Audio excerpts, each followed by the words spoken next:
শিৱৰ সেই নাম ধৰ্মক ঢাকন দিয়াৰ কাৰণেই তেওঁ অমোচন পাপ লাগিলে আৰু কুষ্ঠৰোগ পৰ্যন্ত হৈছিলে। কুষ্ঠৰোগ বুলি ক'লে আমাৰ আমি অসমৰ সমস্ত মানুহেই মহাভাগ্যৱান, কাৰণ আমাৰ অসমৰ যিমানবিলাক মানুহ বাস কৰে আমাৰ উপৰি পুৰুষসকল মহাশক্তি সম্পন্ন বীৰ আছিল, মহাবীৰ, যি স্বৰ্গ মৰ্ত্য পাতালৰ ৰজা আছিল এসময়ত। আপোনালোকে প্ৰাগজ্যোতিষপুৰৰ ৰজা নৰকাসুৰ আপোনালোকে জানে, তেওঁ গুৱাহাটী প্ৰাগজ্যোতিষপুৰৰ ৰজা আছিল এসময়ত। ভাগৱতত তেওঁৰ নাম আছে। কমতাপুৰৰ ৰজা মুৰা, যাক ভাগৱতত তেওঁৰ ভগৱন্ত কৃষ্ণৰ হাতত মৃত্যু হৈছে আৰু ভগৱন্ত কৃষ্ণই এটা নাম পাইছে, গুণনাম মুৰাৰী, ভাগৱতত লেখা আছে। আমাৰ তেজপুৰ, আগত শোণিতপুৰ আছিলে, তেজপুৰৰ ৰজা বান আৰু বানৰ জীয়াৰী উষাক ভগৱন্তক নাতি অনিৰুদ্ধই বিয়া কৰিছে। আমি কিমান ভাগ্যৱান। আমাৰ সৌ কুকুৰাজাৰ ঘটুকচ, ভীমৰ পুত্ৰ, হিড়িম্বৰ পুত্ৰ। ঘটুকচে যদি কুৰুক্ষেত্ৰ যুদ্ধখনত অংশগ্ৰহণ নকৰিলেহেঁতেন, সেইদিনাখন হয়তো ভগৱন্ত কৃষ্ণই অৰ্জুনক বচাব নোৱাৰিলেহেঁতেন। আমাৰ অসমৰ মহাবীৰসকলক মই স্মৰণ কৰিছোঁ। আমি দাপৰ যুগতে ভগৱান কৃষ্ণই ছবাৰকৈ অসমত পদৰেণু পেলাইছে, পঞ্চচিহ্নযুক্ত। আমি কিমান ভাগ্যৱান। ছবাৰ আহিছে অসমলৈ। প্ৰথমবাৰ নৰকাসুৰক বধ কৰিবলৈ আহিছে, দ্বিতীয়বাৰ মুৰাদত্তক বধ কৰিবলৈ আহিছে, তৃতীয়বাৰ কুন্দিল নগৰ শদিয়ালৈ আহিছে, ৰুক্মিণীক বিবাহ কৰাই লৈ গৈছে, চতুৰ্থবাৰ তেওঁ আহিবলগীয়া হৈছে সেই উষাক বন্দী কৰি ৰাখিছিলে বানে আমাৰ শোণিতপুৰত, কৃষ্ণৰ নাতিয়েকক বন্দী কৰি থকাৰ কাৰণে তেওঁলোকে লক্ষ লক্ষ সেনালৈ অসম আক্ৰমণ কৰিছে, তেজপুৰ আক্ৰমণ কৰিছে। আমাৰ অসমৰ ল'ৰাটো বানৰ আছিলে 1000খন হাত, 994খন হাত কাটিছে, 4খন হাত আছে। শিৱৰ একান্ত ভকত আছিলে, শিৱক আৰাধনা কৰিলে, শিৱ প্ৰকট হ'ল আৰু শিৱই ভগৱান কৃষ্ণৰ লগত যুদ্ধ হ'ল। এই যুদ্ধখনৰ নাম ভাগৱতত আছে, হৰিহৰৰ যুদ্ধ। গতিকে এই মহাবীৰ অসমত জন্মগ্ৰহণ হৈছিল আমাৰ উপৰি পুৰুষসকল। আমি স্বৰ্গমৰ্ত্য পাতালৰ ৰজা আছিলে আমাৰ উপৰি পুৰুষসকল, বিশ্ব শাসন কৰিছিলে। কিন্তু আমি গোটেই মানুহখিনি মায়াত বন্দী হৈ কেৱল দেৱ দেৱতাৰ উপাসনা কৰোঁতে কৰোঁতে কৰোঁতে কৰোঁতে আমাৰ কোনো আধ্যাত্মিক জ্ঞান নোহোৱা দেখি ভগৱান কৃষ্ণই বৈকুণ্ঠত গৈ বৰ দুখ মনেৰে কান্দিছে, দুখ কৰি আছে। বৈকুণ্ঠতে তেওঁ চিন্তা কৰিছে, পূৰ্বকালে ইটো ৰাজ্যে নাছিল ভকতি, নানা দেৱ দেৱী পূজা আচৰে সম্প্ৰতি, নানা দেৱী পূজয় কৰে বলিদান, শংখ চাগ মহিষ কাটে অসংখ্য প্ৰমাণ, তলগৈল লোক কলি পাপ সাগৰত, কৃপাময় কৃষ্ণে চিন্তা কৰি বৈকুণ্ঠত, ইটো লোক সমস্তকে কৰিতে উদ্ধাৰ, শংকৰ স্বৰূপে হৰি ভৈলা অৱতাৰ। আমি কিমান অসমীয়া পৃথিৱীৰ ভিতৰত অসমখনত আদি সত্য যুগতে ঢাকন দিয়া ধৰ্মটো প্ৰচাৰ প্ৰসাৰ কৰিবৰ কাৰণে কৌটি কৌটি ব্ৰহ্মাণ্ড অধিকাৰী মালিক কৃষ্ণই শংকৰ হিচাপে ইয়াত জন্মগ্ৰহণ কৰিলে। আমাতকৈ ভাগ্যৱান কোনোবা আছে নেকি? আমাৰ অসমৰ এইবাৰ কোনো চিন্তা কৰিব নালাগে, নিগমত থাকক আগমত থাকক সকলো এবাৰ বৈকুণ্ঠলৈ যাব। কাৰণ প্ৰতিটো বংশৰ এজনকৈ হ'লেও নিগম পন্থত পথিক হৈছে। সেইকাৰণে কৈছে, যদি এটা বংশত এজন বৈষ্ণৱ জন্ম হয় 21 পুৰুষ উদ্ধাৰ কৰিব পাৰে, তাৰ হন্য পুত্ৰ ভৈলি যায় 21 পুৰুষ কৰিলি উদ্ধাৰ। গতিকে অসমত আমাৰ সকলোবিলাক উদ্ধাৰ হৈ যাব এইবাৰ, একো চিন্তা কৰিবলগীয়া নাই। আপোনালোকে এই সুবিধাটো মহা আনন্দৰে সুবিধাটো লাভ কৰক। সকলোৱে কাণ পাতি অকণমান সময়, আমিনো কি, আমি অজ্ঞানী, আমি ক'ব পৰা জ্ঞান নাই, তথাপিতো আপোনালোকৰ চৰণৰ ধূলা হৃদত লৈ এই ভাগৱত কীৰ্তন দৰ্শন ৰত্নাৱলী ঘোষা প্ৰেমাৱলী আজি জমাল পদ্মপুৰাণ, গৰুড় পুৰাণ, নাৰদী পুৰাণ এইবিলাক অধ্যয়ন কৰোঁতে যি অকণমান কিবা বুজি পাইছোঁ তাকে আজি মুকলিমূৰীয়াকৈ ক'বৰ কাৰণে আপোনালোকে অকণমান সুবিধা দিব। কাৰণ আপোনালোকক মই সকলোকে নামঘৰৰ ভিতৰলৈ আহিব কৈছোঁ। কাৰণ সমাজ সন্মুখত যদি শ্ৰোতা নাথাকে কৰোতাজনে কথা কোৱাত বাধা আহে। বা যি কি নহওক, সেই সন্ত শুদ্ধাত্মাসকল আপোনালোকে সকলোৱে জানে আজি সৃষ্টিৰ লীলাৰ কথা ইয়াত ওলাই আছে। পূৰ্বতে ভগৱান কৃষ্ণৰ নিশ্বাসত আপুনি মই সকলো জীৱবিলাক নিশ্বাসতে বাজ হৈছিলোঁ। বেদস্তুতিত তাত লেখা আছে। নিশ্বাসত বাজ হোৱাৰ পাছতেই আমি স্তুতি আৰম্ভ কৰিছিলোঁ ভগৱন্তক। আৰু তাৰ পাছতেই আমি পৃথিৱীত মৰ্ত্যলৈ আহিলোঁ। মৰ্ত্যত সেই প্ৰথম এক শৰণ হৰিনাম ধৰ্ম আদি সত্য যুগত প্ৰচাৰ প্ৰসাৰ হৈ আছিল। বাকী কৰ্মকাণ্ডীয় পথ নাছিল, কেৱল এখন হৰিনাম ধৰ্ম প্ৰচাৰ প্ৰসাৰ হৈছিল। সেই অৱস্থাত যেতিয়া আমাৰ সকলো লোক 120-25 বছৰ আয়ুস লৈ মহা আনন্দৰে জীৱন অতিবাহিত কৰি শেষান্তত ৰামকৃষ্ণ উচ্চাৰণ কৰি বৈকুণ্ঠ ধামলৈ গতি কৰে, তাকে দেখি দেৱতাসকলে ভাবিলে যে ইহঁতে পূজা পাতল যাগ যজ্ঞ প্ৰচাৰ প্ৰসাৰ হোৱা নাই, আৰু যদি মানুহে আমাক পূজা পাতল নকৰে তেতিয়া আমি কেনেকৈ চলিম। গতিকে আমাক এটা চলাৰ উপায় দিব লাগে। সেইবুলি দেৱতাসকলে এখন আবেদন লিখিলে ব্ৰহ্মাৰ যোগেদি ভগৱন্তলৈ বুলি, যে আমাক মৰ্ত্যৰ মানৱে পূজা পাতল একো নকৰে, কেৱল মাত্ৰ প্ৰভুৰ নাম লয় আৰু বৈকুণ্ঠ ধামলৈ গতি কৰে। গতিকে আমি সকলোৱে চহী কৰি দিলে। আবেদনখন গৈ ব্ৰহ্মাৰ টেবুলত পৰিলে। দ্বিতীয়তে বসুমতীয়ে এখন আবেদন দিছে, প্ৰভু তুমি বৰাহৰূপী অৱতাৰত তুমি ইমান সুন্দৰকৈ পৃথিৱীখন ৰসাতলৰ পৰা আনি প্ৰতিষ্ঠা কৰিলা মানৱ জাতি থাকিবৰ কাৰণে, কিন্তু তোমাৰ লগত মোৰ সেই সময়তে মিলন ঘটিছিল। তোমাৰ মোৰ অৰসে জন্মগ্ৰহণ হৈছিল এটি পুত্ৰ, পুত্ৰটিৰ নাম নৰকাসুৰ। যিজন নৰকাসুৰৰ কথা অলপ আগত কৈছোঁ, গুৱাহাটী প্ৰাগজ্যোতিষপুৰৰ ৰজা ভগৱন্ত বৰাৰূপী ভগৱন্তৰ পুত্ৰ, বসুমতীৰ পুত্ৰ। এতিয়া বসুমতীয়ে কৈছে, সেইদিন ধৰি তুমি পৃথিৱীলৈ অহা নাই, মই তোমাক চাবৰ বৰ ইচ্ছা গৈছে। হে প্ৰভু তুমি কাহানি অৱতাৰ ল'বা, গতিকে তোমাৰ চৰণত মোৰ এই প্ৰাৰ্থনা বুলি এখন আবেদন দিলে ব্ৰহ্মাৰ যোগেদি ভগৱন্ত কৃষ্ণলৈ বুলি। ইফালে যমৰজাই দক্ষিণ দুৱাৰত বহি আছে, এটাও পাপী নাই। সকলো মনুষ্যই ৰাম কৃষ্ণ উচ্চাৰণ কৰে, পাপমুক্ত হৈ থাকে প্ৰতিটো ক্ষণতে। গতিকে কোনো এটা জীৱক ধৰিব নোৱাৰে। যমৰজাই ভাবিলে, মোৰ যদি পাপীয়ে নহয়, মই যদি ধৰিব নোৱাৰো, আনিব নোৱাৰো, তেতিয়া মোক দক্ষিণ দুৱাৰত কিয় বহাই থৈছে প্ৰভুৱে? মইতো এজন 12 বৈষ্ণৱৰ, ময়ো এজন বৈষ্ণৱ, মোৰোতো নাম ল'বলৈ মন যায়, কিন্তু মোক এটা পদবী দি ইয়াত বহাই থৈ দিছে। গতিকে নাই, মই এখন দৰ্খাস্ত লেখো প্ৰভুলৈ বুলি ব্ৰহ্মাৰ যোগেদি। যমৰজাই এখন দৰ্খাস্ত দিলে আৰু ব্ৰহ্মাৰ টেবুলত 3খন দৰ্খাস্ত পঢ়িলে। যেতিয়া ব্ৰহ্মাৰ তপ ভংগ হ'ল, কাৰণ ব্ৰহ্মাই চকুটকু মুদি কেৱল প্ৰভুৰ নাম লৈ থাকে। তেওঁ আহি ব্ৰহ্মাৰ টেবুলত চাই দেখিলে 3খন দৰ্খাস্ত আছে, ভগৱন্তলৈ দিছে। গতিকে এনেকে ভাবি থাকোঁতে তেওঁ স্মৰণ কৰিলে, প্ৰভু আহি প্ৰকট হ'ল। বোলে কিয় মাতিলা ব্ৰহ্মা? বোলে প্ৰভু আহক, এখন লওক প্ৰভু। বোলে এই দৰ্খাস্ত 3খন আহিছে, বসুমতীৰ পৰা এখন আহিছে, যমৰজাৰ পৰা এখন আহিছে, দেৱতাসকলৰ পৰা এখন আহিছে। গতিকে এই দৰ্খাস্ত 3খন চাওকচোন, উদ্দেশ্যটো কি? তেতিয়া ব্ৰহ্মাই পাঠ কৰি দিলে, ভগৱন্তই শুনিলে। ভগৱন্তই মিচিক মাচাককৈ হাঁহি আছে। বোলে ব্ৰহ্মা, এতিয়া এই 3খন দৰ্খাস্ত প্ৰকৃততে বসুমতীয়ে বিচাৰিছে মই পৃথিৱীলৈ যোৱাটো, অৱতাৰ লোৱাটো।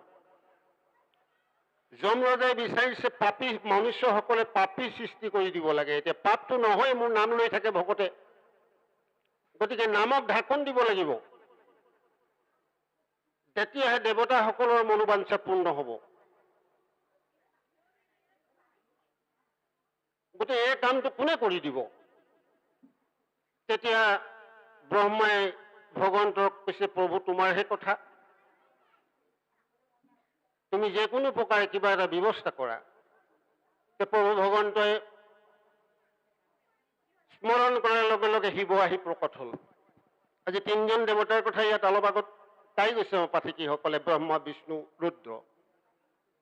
সৎগুণে ব্ৰহ্মা বা বিষ্ণু, ৰজগুণে ব্ৰহ্মা, তম গুণে শিৱ, তিনিটা মূৰ্তি। এতিয়া শিৱক যেতিয়া ক'লে, শিৱ তুমি এয়া মোৰ নামক ঢাকন দিবৰ কাৰণে আগম শাস্ত্ৰ ৰচনা কৰিব লাগিব।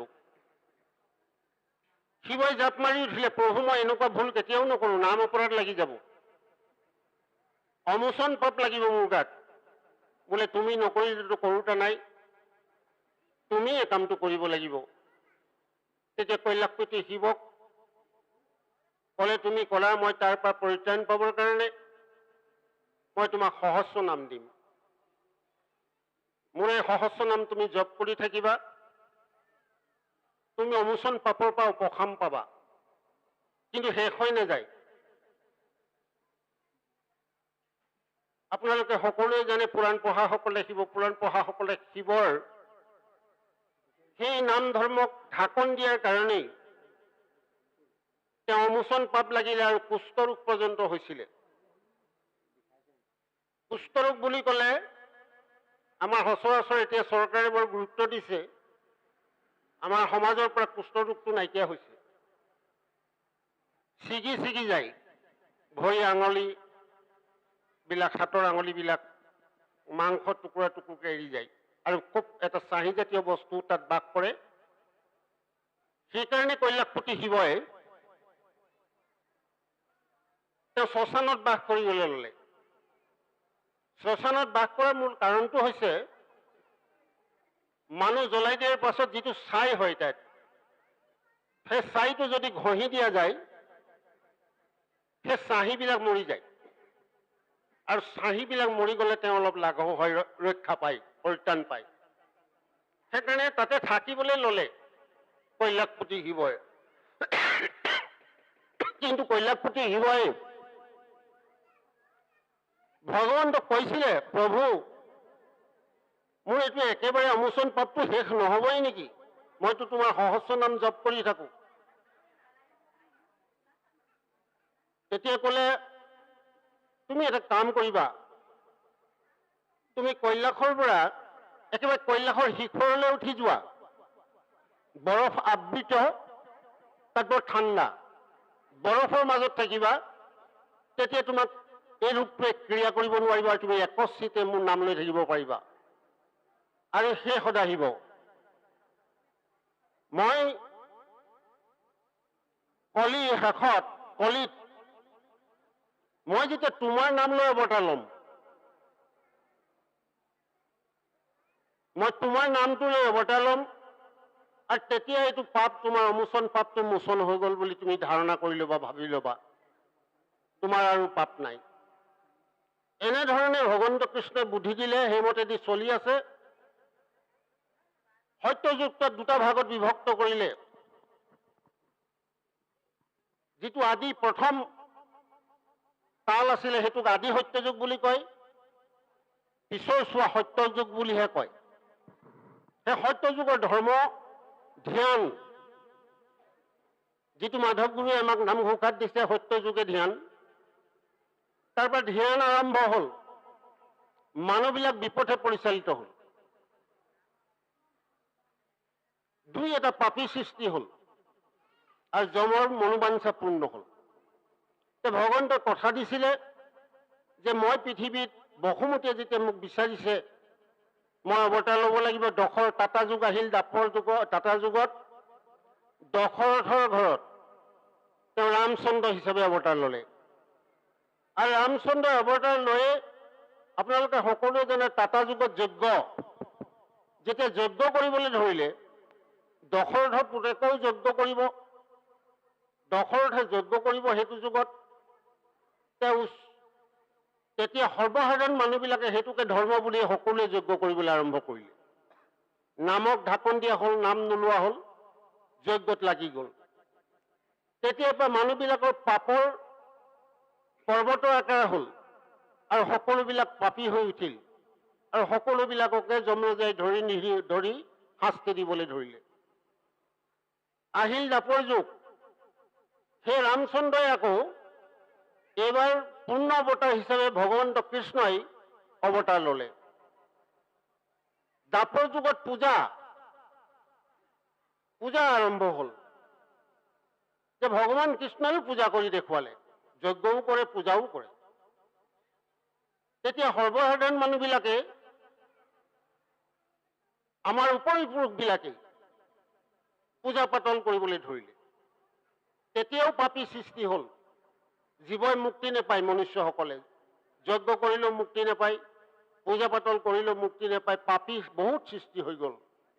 গতিকে আহিলে কলিযুগ।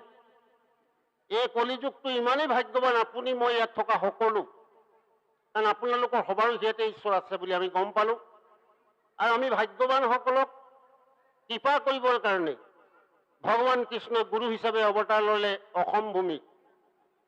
গতিকে অৱতাৰ লৈয়ে তেওঁ কিমান কি সুন্দৰকৈ অ আ ক খ পঢ়িয়ে প্ৰথম দিনাখনে কৰতল কমল কমল দল নয়ন, ইমান সুন্দৰকৈ এটা আকাৰ চৰিতাৰ নথকা কবিতা লিখিলে। ঈশ্বৰ নহ'লে নোৱাৰে।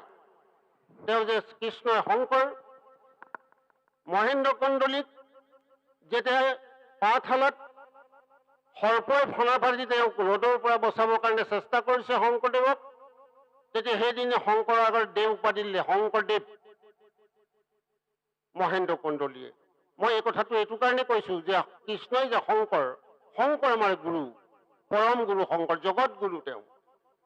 তেওঁ গুৰু অৱতাৰ হৈ আদি সত্য যুগৰ যিটো এখন হৰিনাম ধৰ্ম ঢাকন দিয়াই মানৱ জাতিক যিটো অন্যায় কৰিলে, মানুহক বিপথে পৰিচালিত কৰিলে, যাগ যজ্ঞ তপ ব্ৰত হোম তীৰ্থ দান আদি কৰাত প্ৰেৰণা যোগালে, নিজে অৱতাৰ লৈ সেই অপৰাধক যিখিনি অপৰাধ লাগিল, অপৰাধ মুক্ত হ'বৰ কাৰণে এইবাৰ ভগৱন্ত কৃষ্ণ শংকৰদেৱ হিচাপে আহি আমাৰ এক শৰণ হৰিনাম ধৰ্ম প্ৰচাৰ কৰিলে। অসমীয়া জাতিক দিলে ভাগৱত 12টা স্কন্ধৰ সৈতে, অসমীয়া জাতিক দিলে 11টা স্কন্ধৰ পৰা হাৰ তত্ত্ববিলাক নি কীৰ্তন বনাই দিলে। ইয়াৰ দশম স্কন্ধটো উদ্ধাৰ কৰি নি দশম পুথি তৈয়াৰ কৰি দিলে। মাধৱ পুৰুষক কৈছে, শুনিও মাধৱ মূৰত থাকিবাৰ থান, কীৰ্তন দশম পুথি মূৰ্তিৰ সমান। যিজনে নিপুণ গুৰু মোহু কবু লয়, কীৰ্তনতে দশমতে দেখিবে নিশ্চয়। গতিকে কীৰ্তন দশম তেওঁ নিজে ৰচনা কৰিলে, স্বয়ং কৃষ্ণই শংকৰ হিচাপে আহি আপোনাৰ মোক উদ্ধাৰ কৰিবৰ কাৰণে। মাধৱক ক'লে, ঘোষা নামে শাস্ত্ৰ আকৌ তুমিও কৰিবা, ঘোষাৰ ৰত্নাৱলীৰ মধ্যে তুমিও থাকিবা। মাধৱ পুৰুষৰ দ্বাৰাই ঘোষা আৰু ৰত্নাৱলী ৰচনা কৰাই এইখন 4খন মহাগ্ৰন্থ আমাৰ হৃদয়, আমাৰ অসমীয়া জাতিটোক দি থৈ গ'ল।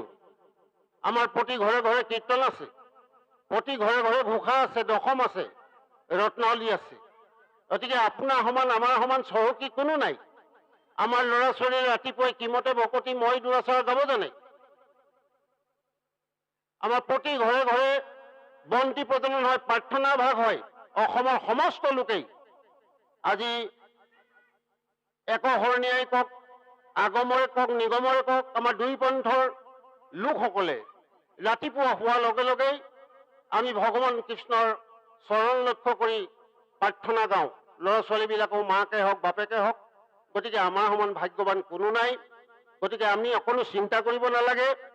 আমি এবাৰ সংসাৰ সাগৰ হেলাঙে তৰি যাম। আই বাপসকল খালি মনত ৰাখিব, আমাক অকল দুগুইটি অক্ষয় ৰাম নাম, অকল ৰাম নাম কৃষ্ণ এই শব্দটো মুখত ৰাখিবৰ কাৰণে উপদেশ প্ৰদান কৰি থৈ গ'ল গুৰুজনে।